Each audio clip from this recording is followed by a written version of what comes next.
City Hall heats up with budget talks. And Liberal leader Justin Trudeau shakes up Parliament with a big announcement. Humber News starts now.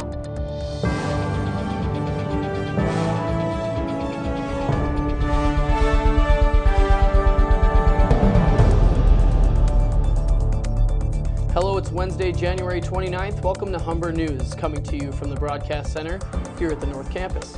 I'm Corey Weir. Thanks for joining us. And I'm Katarina Barnes. Ahead on our show, we'll have all your news, sports, and entertainment highlights, as well as your 5-day forecast. But first, Corey has our top story. The gloves are off at City Hall today as Toronto City Council began meeting about the budget. Council's decided to tackle the tax rate prior to addressing the rest of the budget. Tensions ran high during the meeting when several members of the public were removed for disturbing it. The sparks didn't stop there. Mayor Rob Ford was asked to stop interrupting councillors during the meeting as well. Okay, Mayor Ford, if you interrupt one more time, I'm going to ask you to leave. Mayor, please.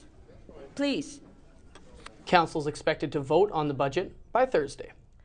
Some news of strong interest to students. Minimum wage workers in Ontario are in for a raise after a 4-year freeze. Alyssa Capistrano has more. Good news is on the horizon for minimum wage workers. The provincial Liberal government has announced that they will be increasing minimum wage from $10.25 to $10.94, rounded to $11. According to Statistics Canada, the inflation rate in 2011 was at 2.9%, 1.52% in 2012, and 0.91% in 2013. This decrease in inflation rates has been directly tied to the increase in minimum wage. Some students at Humber College are happy about the increase. Kevin Shea, a first-year sports management student, says this increase will definitely help him out. I think it's a great help as a student. It'll definitely help me pay for things like textbooks at school, but it also helped me save up for things like extracurriculars and just really ease the financial burden of being a student. Although some employers may be nervous over the wage increase, Dr. Amy Barron says this change is the next logical step for Ontario. I mean, they have to realize that people need to make a living wage. It's expensive to live in Ontario, particularly around Toronto. And obviously, some of the other provinces already pay higher minimum wages than we do, so it's about time Ontario also raises up. For the people in that lowest income, they need the money to survive. The increase in minimum wage may cause students to put in more hours at work and then putting more money in their pockets. Well, off to the mall I go. Alyssa Capistrano, Humber News. Thanks, Alyssa. A man in his 20s is in critical condition after early morning shooting in Etobicoke. The man was shot in the head outside a housing complex on Waterton Road, near Scarlett Road and Lawrence Avenue West. Police say they are searching for 2 suspects and are asking for anyone with any information to come forward. A Markham father has been charged with child abandonment after leaving his 2-year-old daughter alone in a car last night for 40 minutes. The car was parked in a Costco parking lot when the temperature dipped down to -15. Police were contacted shortly after 7 at night. The child was unharmed. The man was released by police and will make a court appearance next month. An Ontario couple charged in the deaths of a Mississauga man and his mother appeared in a Halifax court this morning.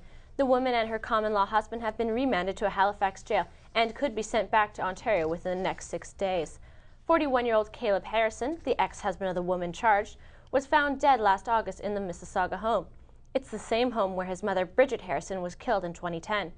31-year-old Melissa Merritt and 36-year-old Christopher Frattore were arrested Tuesday in Nova Scotia. Here at the North Campus, students gathered around the Student Centre for the annual degree fair at Humber College. Andrea Fernandez has more on the story. Colorful posters are lighting up the Student Centre today as groups of students are pouring in to check out the annual degree fair at Humber College. The fair that runs from 9 until 1:30 showcases universities and colleges from all around the world. Regional Director for Global Links Learning Abroad, Nicholas Shaligan, says he is at the fair to give students the opportunity to study abroad and obtain a degree at the same time. We're partnered with schools in Australia, New Zealand, and the UK, and basically we're giving an opportunity for Humber students to transfer their diploma and convert their diploma into degrees studying in Australia and New Zealand specifically. Tomorrow, the fair will be hitting the Lakeshore campus from 9 until 1:30. First-year hospitality student Taylor Hayes came to the fair because she is still unsure about her future and wants to keep her options open. I always think a degree is a bit better than a diploma for career opportunities. Colleges and universities are gathered around Humber College today to help guide students to a successful future by expanding their education. Andrew Fernandez, Humber News. Thanks, Andrea. When we come back, we'll have more news from across the country and around the world. Hugh Smith will have the sports news. We'll have your weather forecast with Josh McConnell. There is a little bit of relief ahead, but coming up, I will tell you why you should bundle up before you head out.